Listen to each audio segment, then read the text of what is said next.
The dynamite conspiracy of 1910 is an interesting story that can generate many topics of discussion.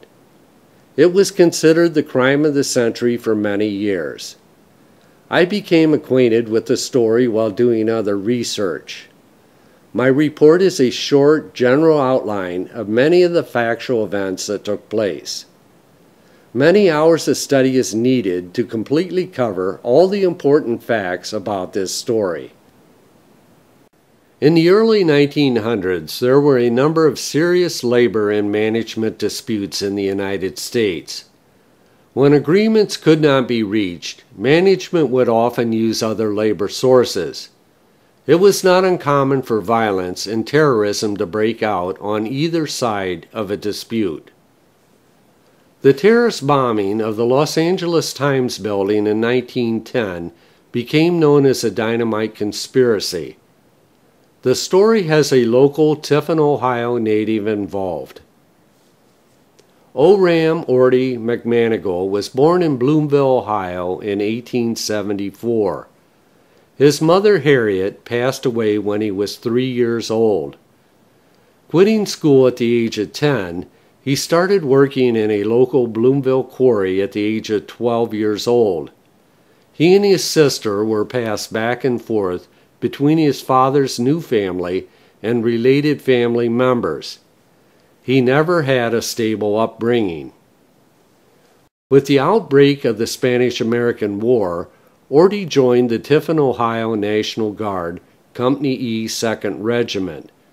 The 2nd Regiment was a backup regiment and did not leave the United States. Orty returned to Tiffin with the regiment after the war. He soon moved to Wisconsin. His uncle George Boehm worked for the railroad and tried to find him employment there. Orty eventually found a job to his liking in another stone quarry, learning how to operate big lifting cranes. This job was a union job, paying very good wages. May 1901, Orty married Emma Swantz in Chicago, Illinois. They had 2 children, a daughter Evelyn and a son Walter. In 1903, he was working for the Bridge and Structural Iron Workers of America, building high-rise buildings and structures. He had no fear of heights and would do dangerous, risky stunts on high-rise projects. He soon earned a reputation. In 1904, Orty returned to Tiffin, Ohio, and went into business with his father and stepbrother. They bought the Arlington Hotel and Saloon. The hotel was located southeast of the B&O Railroad Station. Records state Orty did not get along with his stepbrother and left the business in 1906. Returning to Chicago and his ironworker's job, he made contact with the McNamara brothers, James and John. John was the secretary of the Ironworkers Union. In the 1900s, the McNamara brothers had organized a terrorist bombing gang, targeting anti-union companies. Orty had skills with dynamite, learned from many years of quarry work. He was soon recruited and became a member of the gang. Over the next 4 years, the McNamara brothers and Orty McManigal were paid to organize over 100 bombing attacks across the United States.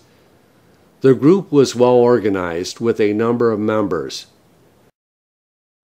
California's strong labor movement of the time had union candidates running for various political offices. The Los Angeles Times newspaper, and a union publication, was not popular with local union activists. James McNamara was commissioned to dynamite the Los Angeles Times building. On October 1, 1910, McNamara sent an explosive charge and blew up the building, killing 21 people. The terrorist attack prompted the Los Angeles city government to hire the famous detective William Burns.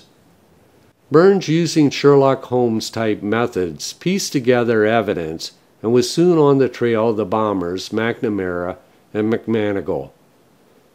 In that era, explosives like dynamite and nitroglycerin could be bought by individuals. It was the large amounts being bought that attracted attention. Needing more explosives, on January 17, 1911, Ordie and James McNamara raided the France Stone Quarry in Bloomville, Ohio. Ordie knew the quarry well from working there in his youth. Newspapers reported they stole 1,200 pounds of dynamite. The dynamite was then hidden in a shed behind Ordie's father's home on Water Street, Tiffin, Ohio. Ordie's father, James McManigal, was a stonemason. He operated a local quarry and ice company on Water Street. The stolen dynamite was slowly transferred to Detroit and Indianapolis using the interurban and local trains. A short time after stealing the dynamite, Ordie McManigal and James McNamara were finally caught by detectives and arrested in Toledo, Ohio. They were taken to Detroit, Michigan on April 12, 1911. Toledo was known as a labor city, and it was feared they would be set free by local police if arrested in Ohio. The detectives had no real authority to arrest anyone. The state of Michigan cooperated, placed them under arrest, and sent McNamara and McManigal back to California to stand trial for the LA Times bombing. Ordie was offered a plea deal if he would cooperate with the investigation and testify against the others. Ordie jumped at the deal and was soon telling everything. He directed detectives to 400 pounds of dynamite hidden in his father's shed on Water Street, as well as other caches in various parts of the country. Anything and everything was told. Ordie's name was soon known as a traitor in Union circles. His family disowned him and his wife divorced him. She later testified for the defense against her ex-husband. These acts by family were probably done out of fear of retaliation from Union groups. 1912, Los Angeles, California. The McNamara brothers were tried for first-degree murder. The case was known as the Dynamite Conspiracy. Ordie McManigal was a witness for the prosecution. Famed Clarence Darrow defended the McNamara brothers. With overwhelming evidence against them, the McNamara brothers eventually pleaded guilty. Trials went on for a number of years in various cities for other members of the gang. James McNamara was given a life sentence and died in prison March 9, 1941. Brother John McNamara received a 15-year sentence.